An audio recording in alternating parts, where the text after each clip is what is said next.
Hello friends, welcome to my channel. आज के video में मैं आप लोगों को आईटीआर 3 से रिलेटेड बताऊंगी क्योंकि अब ये न्यू इनकम टैक्स साइट पे अवेलेबल है, ऑफलाइन यूटिलिटी में अवेलेबल है। सो आप अगर आईटीआर 2 फाइल कर रहे हैं, आईटीआर 1 फाइल कर रहे हैं, आईटीआर 4 फाइल कर रहे हैं और आपको एरर आ रहे थे, तो अब यूटिलिटी अपडेट हो चुकी है, तो अब आप नए तरीके से ट्राई कर सकते हैं। इसमें एरर्स होपफुली खत्म हो चुके हों। अब अपन आईटीआर 3 से रिलेटेड बात करते हैं। आईटीआर 3 तो बेसिकली बिजनेस एंड प्रोफेशंस के लिए है जिनको बुक्स डिस्क्लोज करनी रहती है अंडर सेक्शन 44AA। पर जरूरी नहीं है ये बिजनेस एंड प्रोफेशंस के लिए। अगर आप सैलरीड है, पेंशनर है, आपकी हाउस प्रॉपर्टी से इनकम है और आप अदर प्रोफेशनल सर्विसेज जैसे कंसल्टेंसी वगैरह से भी इनकम कमाते हैं, तो आपको आईटीआर 3 फाइल करना होगा। तो आज की वीडियो में मैं उन लोगों के लिए आईटीआर 3 फाइल कर रही हूँ जो सैलरीड पर्सन है, पेंशनर्स हैं, जिनकी हाउस प्रॉपर्टी से इनकम है और बट वो साइड कंसल्टेंसी सर्विसेज से भी कमाते हैं, मतलब उनकी प्रोफेशनल सर्विस है। क्योंकि वो आईटीआर 1 फाइल नहीं कर सकते क्योंकि उनकी बिजनेस इनकम भी है, आईटीआर 2 नहीं फाइल कर सकते क्योंकि बिजनेस इनकम है, दैट मीन्स प्रोफेशनल इनकम है। और आईटीआर 4 की अगर अपन बात करें, प्रेजेंटिव टैक्सेशन, तो वहां पर हाउस प्रॉपर्टी के तो कोई हेड के ऑप्शन ही नहीं है, तो आईटीआर 3 ही बचता है। आईटीआर 3 बहुत बड़ा रिटर्न है, तो उसमें आपको कैसे सिलेक्शंस करने हैं मैं वो आज इस वीडियो में कवर करूंगी। नेक्स्ट वीडियो में मैं बिजनेसेस से रिलेटेड बताऊंगी कि हर एक सेक्शन वाइज की कैसे आप आईटीआर 3 फाइल कर पाएंगे।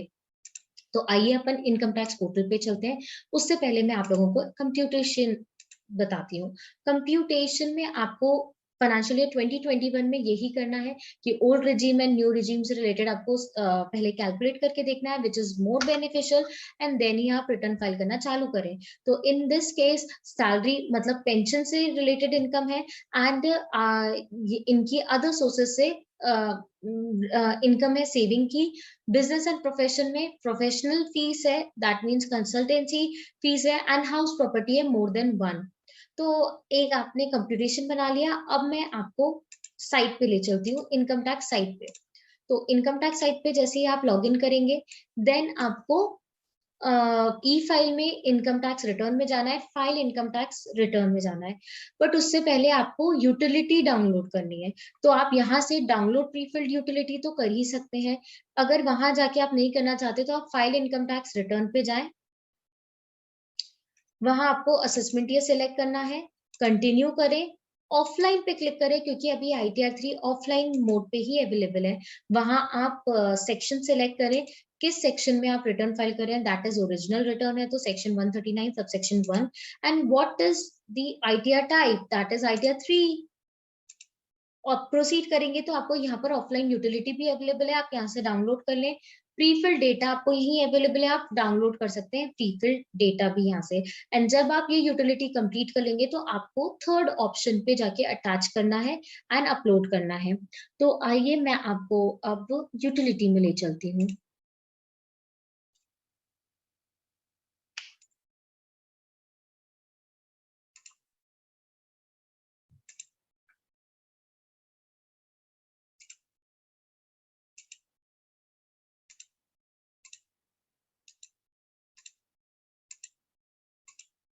जब आप यूटिलिटी सेव करेंगे एंड उसको एक्सट्रैक्ट करके ओपन करेंगे, तो आपको इनकम टैक्स रिटर्न पे ले जाएगा। ये यूटिलिटी में आप draft version of returns, prefill data, ये सब भी देख सकते हैं। आपने जितनी भी रिटर्न्स फिल करी होगी यूटिलिटी से, आपको सबके ड्रॉप डाउन में इंफॉर्मेशन मिल जाएगी, प्रीफिल डेटा से रिलेटेड इंफॉर्मेशन मिल जाएगी। तो आप सबसे पहले रिटर्न में फाइल इन रिटर्न पे क्लिक करेंगे, देन आपको 3 ऑप्शन मिलेंगे। डाउनलोड प्रीफिल डेटा आप यहाँ से भी डाउनलोड कर सकते हैं। इंपोर्ट, अगर आपने डाउनलोड कर लिया तो आपको इंपोर्ट पे क्लिक करना है। एंड जो आपने ऑनलाइन रिटर्न्स फाइल करी है उसको आपने डाउनलोड करा है, तो आप डाउनलोड जो आईटीआर फॉर्म है या इंपोर्ट कर सकते हैं इस यूटिलिटी में। ऑनलाइन आईटीआर 1, 2, 4 की बात कर रहे हैं वो। आपको इंपोर्ट प्रीफिल डेटा पे क्लिक करना है, कंटिन्यू पे क्लिक करना है, देन आपको पैन बताना है।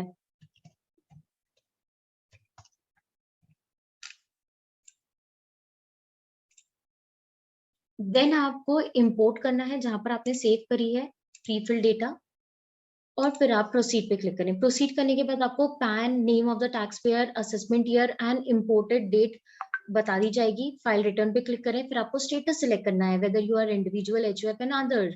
तो इंडिविजुअल पे क्लिक करेंगे।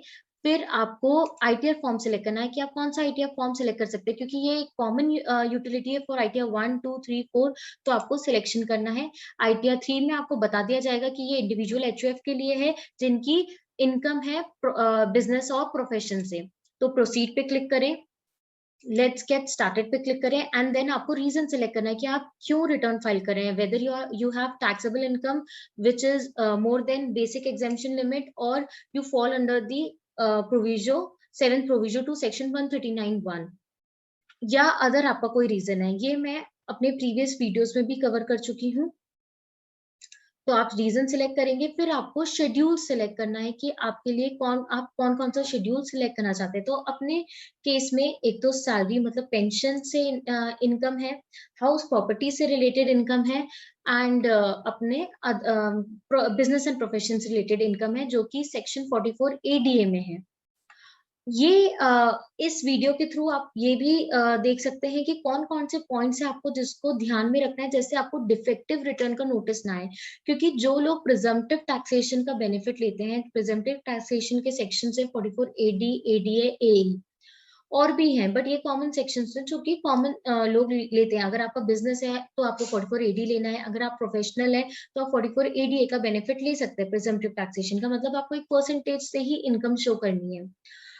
पर जब आप रिटर्न फाइल करेंगे, एक रिटर्न तो है प्रिजम्पटिव टैक्सेशन की आईटीआर 4, अब एक है आईटीआर 3। आईटीआर 4 आपके अगर सैलरी से रिलेटेड है एंड बिजनेस एंड प्रोफेशन से रिलेटेड है, मतलब आपके सिर्फ और सिर्फ प्रिजम्पटिव टैक्सेशन से रिलेटेड है, तो आप आईटीआर 4 फाइल करें। बट अगर आपकी other than salary, business and profession है, दैट मीन्स हाउस प्रॉपर्टी भी है, तो उनके लिए आईटीआर 3 फाइल करना है। बट आईटीआर 3 में इतने सारे शेड्यूल्स हैं कि कुछ शेड्यूल भी अगर मिस हो जाता है आपको फिल करने से रिलेटेड, तो आपको डिफेक्टिव रिटर्न का नोटिस आता है। तो आज मैं आपको इस वीडियो में ये भी बताऊंगी कि कौन कौन से एरियाज है जो कि आपको ध्यान देना है अगर आप प्रिजम्पटिव टैक्सेशन में अपने बिजनेस या प्रोफेशन को डिस्क्लोज कर रहे हैं। तो 31 शेड्यूल तो ऑलरेडी सिलेक्टेड रहेंगे, आपको इससे एडिशनल और सिलेक्ट करने हैं।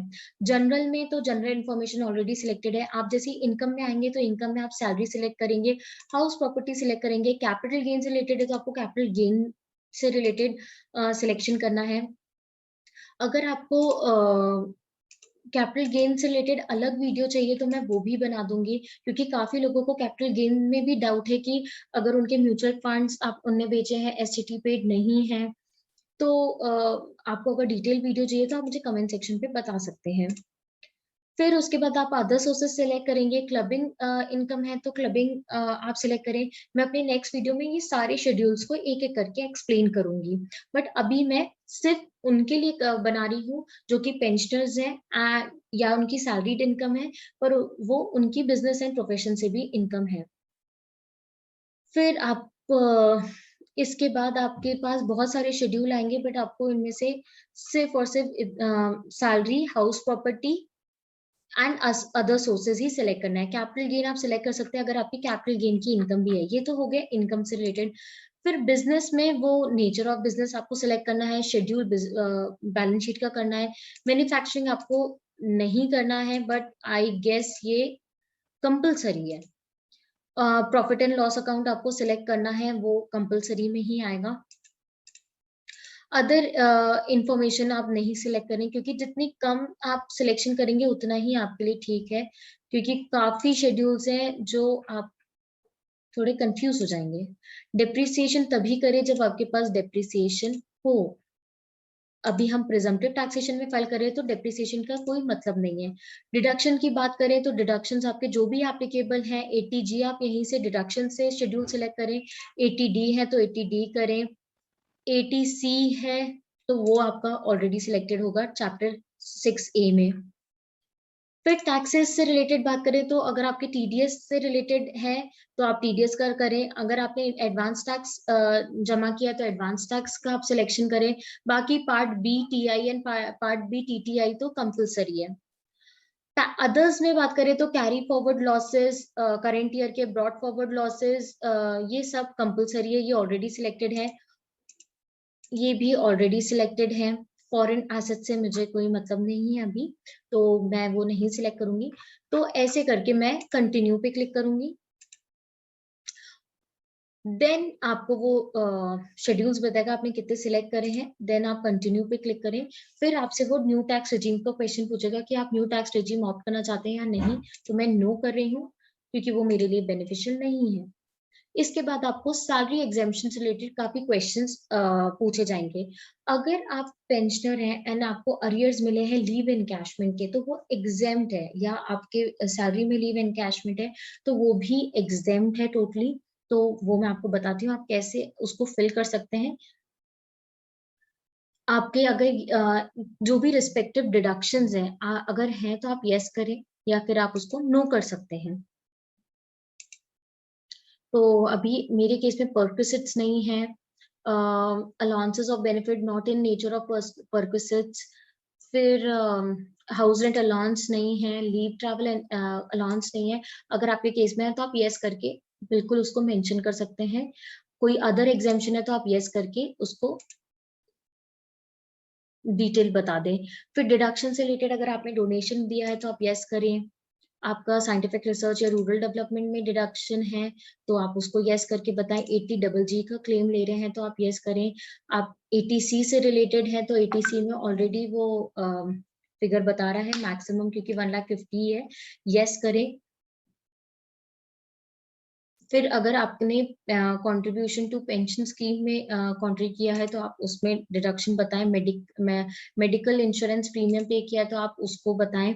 एटीई से रिलेटेड है, मतलब interest on loan taken for higher education है तो आप यस करके उसका अमाउंट बताएं। अगर कोई और आपके डिडक्शंस हैं तो आप उसको भी बता सकते हैं, जैसे 80TTA और 80TTB आपको यही अदर डिडक्शन में मिलेगा। 80TTA है अपने सेविंग बैंक के इंटरेस्ट से रिलेटेड, जो कि अदर देन सीनियर सिटीजन को मिलता है। एंड 80TTB है सीनियर सिटीजन के लिए जिनकी सेविंग एंड डिपॉजिट से इंटरेस्ट इनकम है, तो अप टू 50,000 ये एग्जेम्प्ट होता है। तो आप यहाँ पर डिडक्शन में आपको अमाउंट डालना पड़ेगा। काफी लोग प्रीफिल्ड डेटा में देख रहे हैं कि इंटरेस्ट इनकम है, सैलरी की इनकम है, बट हमारा ऑटोमेटिकली डिडक्शन नहीं क्लेम हो रहा, मतलब हम रिलीफ नहीं कैलकुलेट कर पा रहे 87A की। 87A की तब मिलती है जब आपकी टोटल इनकम 5 लाख तक होती है। तो काफी लोगों को है कि ये ऑटोमेटिकली क्यों नहीं ले रहा, हमें डिडक्शन नहीं मिल रहा है, हम कैसे क्लेम करें। तो प्रीफिल डेटा में सिर्फ और सिर्फ इनकम की इंफॉर्मेशन होती है, डिडक्शन की इंफॉर्मेशन नहीं होती है। आपको डिडक्शन की इंफॉर्मेशन खुद पुट करनी रहती है। तो आप पेंशनर है, सीनियर सिटीजन है और आपको इंटरेस्ट इनकम है एफडी से, तो आपको 80TT में डालना पड़ेगा अमाउंट, तभी आपकी इनकम कम होगी। तो 80TTA में आप डाल सकते हैं, अगर आपकी है 80TTB में डाल सकते हैं। मेरे केस में 250 है। ऐसे करके सेव कर दिया। अब मोस्ट इंपॉर्टेंट क्वेश्चन आता है बिजनेस से रिलेटेड। यहाँ पर प्रिजम्पटिव टैक्सेशन के सेक्शन है 44AD। अगर आपकी अदर इनकम, आप पेंशनर है, आपकी हाउस प्रॉपर्टी से इनकम है, आपके बिजनेस एंड प्रोफेशन से है। बिजनेस एंड प्रोफेशन से कौन सा, आपने कंसल्टेंसी सर्विसेज दिया है या अदर सर्विसेज हैं।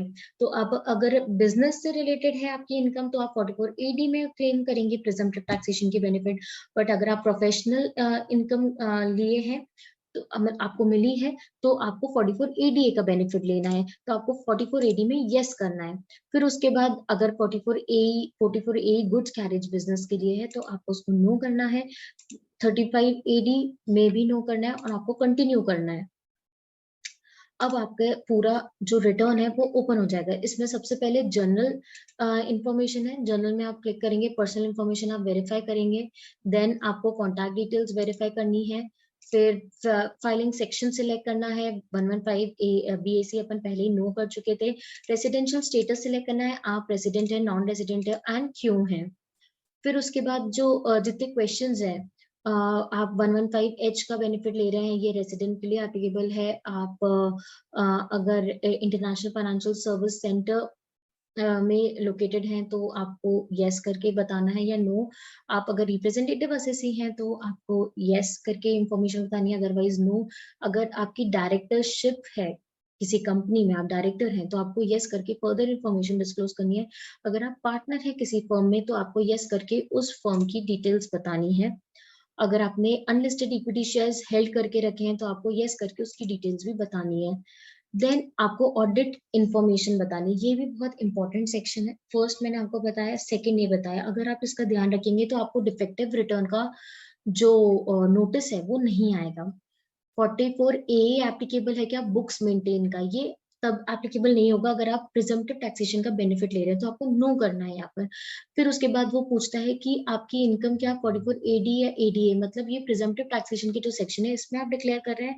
तो अगर आप कर रहे हैं तो आपको यहाँ पर यस पे क्लिक करना है। यस अपन कर रहे हैं तो आपको यहाँ यस करना कंपलसरी है। अगर आप प्रिजम्पटिव टैक्सेशन में कर रहे हैं तो आपका ऑडिट एप्लीकेबल नहीं होगा, तो आप नो कर दें। 92 ई को भी नो कर दें। आप अगर ऑडिट रिपोर्ट के लिए लाइबल तो है ही नहीं, क्योंकि अपन 44 एडी के लिए फाइल कर रहे हैं। अगर आप किसी और ऑडिट में भी किसी और एक्ट के में लाइबल है ऑडिट के लिए, आपको यस करके उस एक्ट की इंफॉर्मेशन बतानी है और सेव करना है। देन आपको बैंक डिटेल्स को ऑप्ट करना है किसमें आप रिफंड क्लेम करना चाहते हैं। ऐसे करके आपकी पर्सनल इंफॉर्मेशन सेव हो जाएगी। फिर आपको नेचर ऑफ बिजनेस में सिलेक्ट करना है। नेचर ऑफ बिजनेस मेरे केस में अदर प्रोफेशनल सर्विसेज है।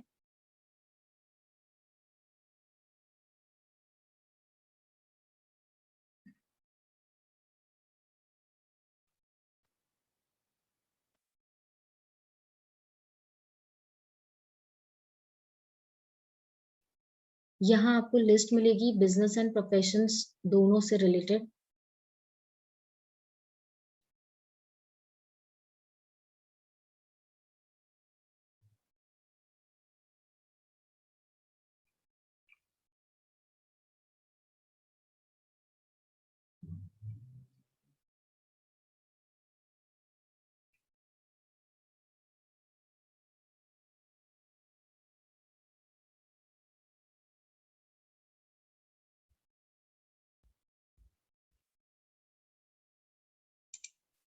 फिर आपको ट्रेड नेम बताना है एंड डिस्क्रिप्शन बताना है। फिर आप कंफर्म कर दें नेचर ऑफ बिजनेस को। फिर आता है बैलेंस शीट। बैलेंस शीट में आपको sources end fund, application fund तभी बताना है जब आप अपनी बुक्स डिस्क्लोज कर रहे हैं। अपने केस में अभी अपन नो अकाउंट केस में बताएंगे, क्योंकि अपन प्रिजम्पटिव इनकम में डिस्क्लोजर कर रहे हैं। मैं डिटेल वीडियो एक और बनाऊंगी ITR 3 से रिलेटेड, जिसमें बैलेंस शीट शो करनी है। आपको कैश बैलेंस आप जो भी अमाउंट है वो आप पुट कर दें, या डेटर्स है, क्रेडिटर्स है, स्टॉक इन ट्रेड है, तो आपको ये इन्फॉर्मेशन, आप प्रिजम्पटिव टैक्सेशन भले ही बता रहे हैं आपको बुक्स नहीं मेंटेन की है, बट आपको ये 4 इन्फॉर्मेशन बतानी है जो भी एप्लीकेबल हो, बट कैश की बतानी तो कंपलसरी है। ये आपकी बिजनेस भी हो गई अगर आप प्रिजम्पटिव टैक्सेशन क्लेम कर रहे हैं तो। फिर मैन्युफैक्चरिंग आपके केस में है नहीं, क्योंकि अभी अपन प्रिजम्पटिव टैक्सेशन में रिटर्न फाइल कर रहे हैं ITR 3। ट्रेडिंग अकाउंट भी नहीं है, तो मैं ये अभी नहीं कवर कर रही हूँ, अपने नेक्स्ट वीडियो में कवर करूंगी। तो P&L अकाउंट में आपको जो पहले आएगा profit and loss account detail में बताना है, बट आप यहाँ देख सकते हैं सबसे लास्ट टू जो कॉलम है इस पे आपको ध्यान देना है, क्योंकि इसमें काफी लोग इंफॉर्मेशन पुट नहीं करते हैं, इसलिए उनके डिफेक्टिव रिटर्न का नोटिस आता है। तो यहाँ पर कंसल्टेंसी सर्विसेज है सिलेक्टेड अपना, तो कंसल्टेंसी यहाँ सब बिजनेस से रिलेटेड, प्रोफेशन से रिलेटेड एंड गुड्स कैरेज से रिलेटेड आपको इन्फॉर्मेशन बताई जाती है। बिजनेस है आपका तो आप बिजनेस से रिलेटेड डिटेल बताएं, प्रोफेशन है तो प्रोफेशन से रिलेटेड डिटेल बताएं। डिटेल सेम रहेगी, आपको पहले नेचर ऑफ बिजनेस बताना है, कोड बताना है, एंड फिर आपको उससे ग्रॉस रिसीट बतानी है। ग्रॉस रिसीट में भी दो है, अगर बैंक में रिसीव हुआ है तो आपके डिफरेंट रेट है, एंड अगर आपके अदर देन बैंक रिसीव हुआ है तो डिफरेंट रेट है। जैसे बिजनेस में आपको मैं बताऊं, अगर बैंक से रिसीव हुआ है तो आपको अलग बताना है, एंड अदर मोड में रिसीव हुआ है that is other than bank cash receipt, तो आपको अलग बताना है। यहाँ बताया भी है कि एग्जाम्पल कैश रिसीट, ये बिजनेस के केस में, क्योंकि उसी के बेसिस पे आपका रेट डिसाइड होता है। अगर आपको पूरे की पूरी बैंक रिसीट्स हैं, या बैंक रिसीट्स में आप 6% इनकम डिस्क्लोज कर सकते हैं in case of business, but other than अगर बैंक रिसीट है तो आपको मिनिमम 8% तो डिस्क्लोज करना है, और उससे ज्यादा भी आप डिस्क्लोज कर सकते हैं। तो ये प्रिजम्पटिव टैक्सेशन से रिलेटेड है in case of business, and profession के केस में 50% बताना कंपलसरी है। तो ग्रॉस रिसीट मैं यहाँ पुट कर देती हूँ। और आपकी नेट इनकम और सेव कर देंगे। देन इसके बाद नो अकाउंट केस में आपको डिटेल ऐड करनी है।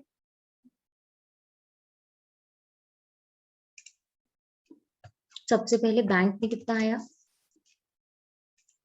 अदर अमाउंट, फिर ग्रॉस प्रॉफिट अपना कितना है,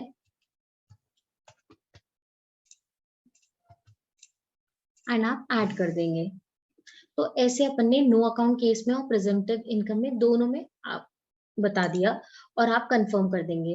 तो प्रिजम्पटिव टैक्सेशन से रिलेटेड आपको पीएनएल में सिर्फ ड्रॉप डाउन में जाके presumptive information and no account case में इन्फॉर्म करना है। जब आप बुक्स डिस्क्लोज कर रहे हैं तो आपको detail profit and loss account भी बताना रहेगा। अब अपन आ जाते हैं ग्रॉस सैलरी में। ग्रॉस सैलरी में आपको एड ब्रेकअप पे क्लिक करना है और यहाँ आपको एम्प्लॉयर बताना है।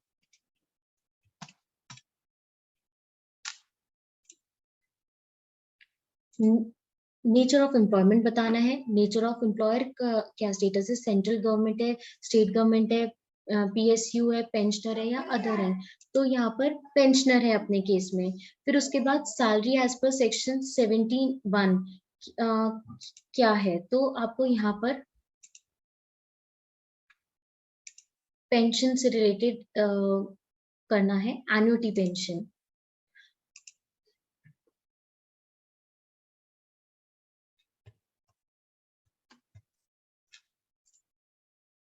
उसके बाद आपके परक्विजिट्स हैं तो आप परक्विजिट्स भी बताएं। आपके profit in lieu of salary है, ये आपके फॉर्म 16 में डिटेल मिल जाएगा, आपको फॉर्म 16 के बेसिस पे पुट करना है।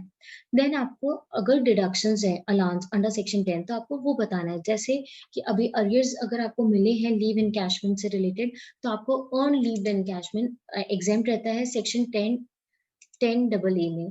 तो आप यहाँ पर उससे रिलेटेड इनकम बता सकते हैं।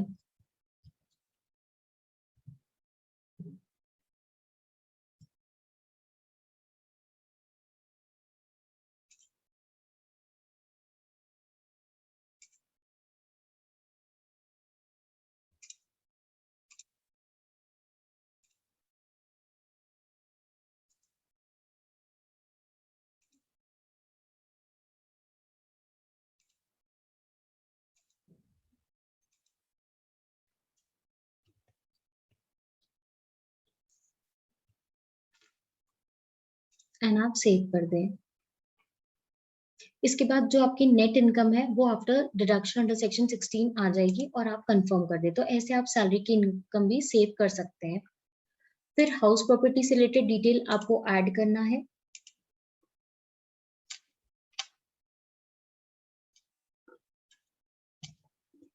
आपको एड्रेस पहले पुट करना है।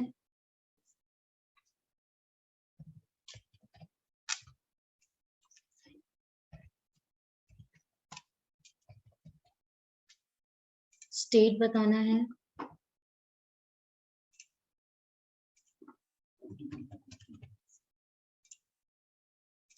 Owned owner of the property आप सेल्फ में है, ये प्रॉपर्टी स्पाउस की है, अदर है, माइनर की है, तो आपको रिस्पेक्टिवली सिलेक्ट करना है।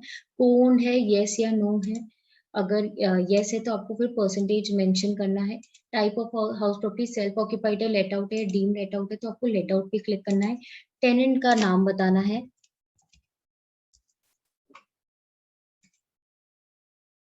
और फिर आपको ग्रॉस रेंट बताना है। अब अपने केस में जो ग्रॉस रेंट है, ग्रॉस रेंट है 72,000।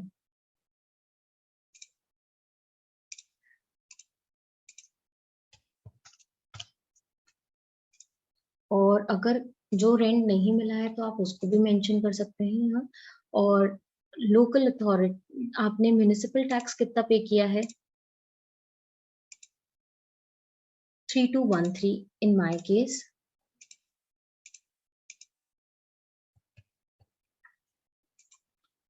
और फिर आपके ये ऑटोमेटिकली स्टैंडर्ड डिडक्शन के बाद अमाउंट आ जाएगा फर्स्ट प्रॉपर्टी से रिलेटेड। अब वैसे अगर आपकी एक और प्रॉपर्टी है तो आपको ऐड अनदर पे क्लिक करना है और फिर यहाँ पर आपको सेकेंड प्रॉपर्टी की डिटेल डालना है।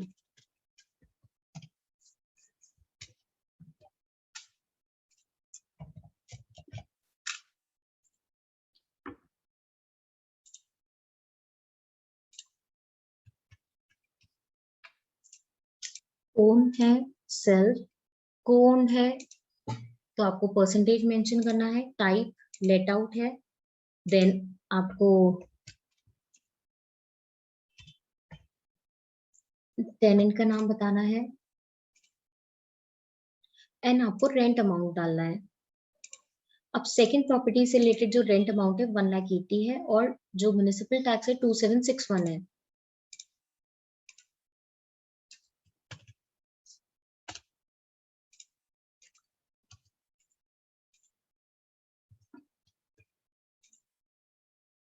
एंड फर्दर आपका स्टैंडर्ड डिडक्शन हो जाएगा। अगर आपके इंटरेस्ट ऑन बोरोड कैपिटल भी है तो आप बोरोड कैपिटल भी ले सकते हैं, मतलब इंटरेस्ट ऑन हाउसिंग लोन भी आप क्लेम कर सकते हैं। मेरे केस में 139,431 है।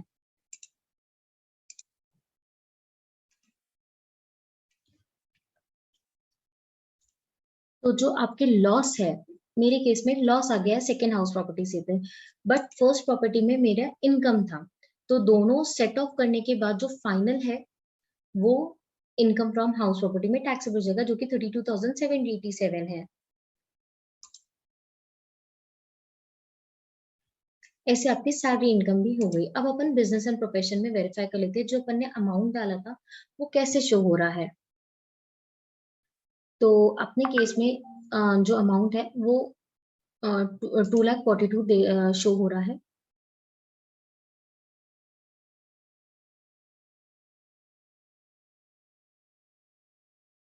एंड उसमें से जो प्रॉफिट और लॉस में सेक्शन 44 एडीए में है वो इनकम 1,21,000 है। तो आपको वेरीफाई करना है एंड आपको सेव करना है, क्योंकि हम ऑलरेडी अपने प्रॉफिट एंड लॉस में नो अकाउंट केस में डाल चुके हैं, तो इसलिए आपको यहाँ पर कुछ भी पुट नहीं करना है।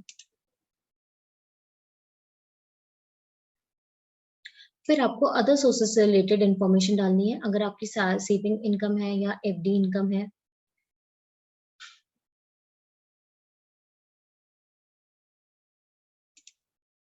ऐड पे क्लिक करेंगे आप और यहाँ इंटरेस्ट पे क्लिक करेंगे, इंटरेस्ट फ्रॉम सेविंग बैंक।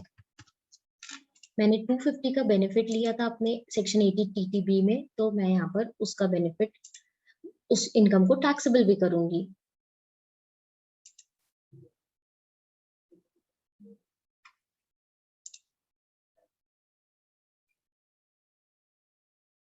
फिर आपको सेकेंड शेड्यूल अपना करेंट ईयर लॉसेस का है।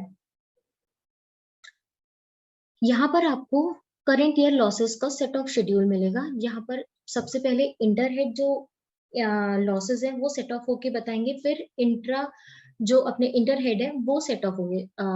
तो आप देख सकते हैं हाउस प्रॉपर्टी में मेरी ऑलरेडी सेट ऑफ इनकम आ रही है 32,787, सैलरी से रिलेटेड इन्फॉर्मेशन आ रही है, बिजनेस एंड प्रोफेशन से रिलेटेड इन्फॉर्मेशन आ रही है, अदर सोर्सेज से रिलेटेड इन्फॉर्मेशन आ रही है। अब इसमें मेरे हेड में किसी में लॉस भी होता तो वो इंटरहेड लॉस सेट ऑफ हो जाता और आपको कंफर्म पे क्लिक करना है। वैसे ही BFLA शेड्यूल है, यहाँ पर वो ब्रॉड फॉरवर्ड लॉसेस जो पिछले सालों के लॉसेस हैं वो सेट ऑफ करने की इंफॉर्मेशन बताता है। यहाँ आपको कुछ भी नहीं करना, ये सारी चीजें ऑटोमेटिकली होती हैं, आपको सिर्फ कंप्यूट सेट ऑफ पे क्लिक करना है। उसके बाद आपके लॉसेस अभी भी बच जाते हैं तो आपकी इंफॉर्मेशन यहाँ असेसमेंट ईयर 21-22 में आ जाएगी, 21-22 में। और इसके पहले के जितने भी लॉसेस है 21-22 से पहले ईयर के जितने भी लॉसेस है वो भी इस शेड्यूल में बताए जाते हैं। तो ये अपने carried forward losses and current year losses की डिटेल है, आपको सिर्फ कंफर्म पे क्लिक करना है। और फिर सेकेंड शेड्यूल है अपना शेड्यूल 6A जो कि ATC से रिलेटेड है। ये हम ऑलरेडी जब स्टार्टिंग के क्वेश्चंस थे उसमें फिल कर चुके थे, बट आपको अगर कुछ और डिटेल्स भी फिल करना है तो आप यहाँ फिल कर सकते हैं एंड कंफर्म पे क्लिक करें। ऐसे आपका डिडक्शन भी हो गया है। AMT is alternate minimum tax, आप उस पर कंफर्म कर लें। यहाँ पर आपको कुछ भी नहीं करना, सारी चीजें ऑटोमेटिकली ये शेड्यूल्स कैलकुलेट होंगे। ये अपने सेट ऑफ से रिलेटेड हैं। फिर आता है computation of total income. Computation में आप पांचों हेड की इनकम देख सकते हैं, यहाँ सैलरी की है, हाउस प्रॉपर्टी की है, बिजनेस एंड प्रोफेशन की है, अदर सोर्सेस की है, एंड उसके बाद जो डिडक्शंस मिल रहे हैं डिडक्शन की इंफॉर्मेशन है, और आपके नेट इनकम कितनी है वो आप, मतलब बेसिकली टोटल इनकम का कंप्यूटेशन है। इसके बाद आपको टैक्सेस की इंफॉर्मेशन है, टोटल टैक्स आपको कितना आपने अभी तक पे करा है, कितना आपको और पे करना है। तो यहाँ पर आपको टोटल टैक्स लाइबिलिटी 24,700 की आ रही है। ऑलरेडी जो टैक्स पेड है वो 28,000 है, वो टैक्स पेड के शेड्यूल में आप देख सकते हैं।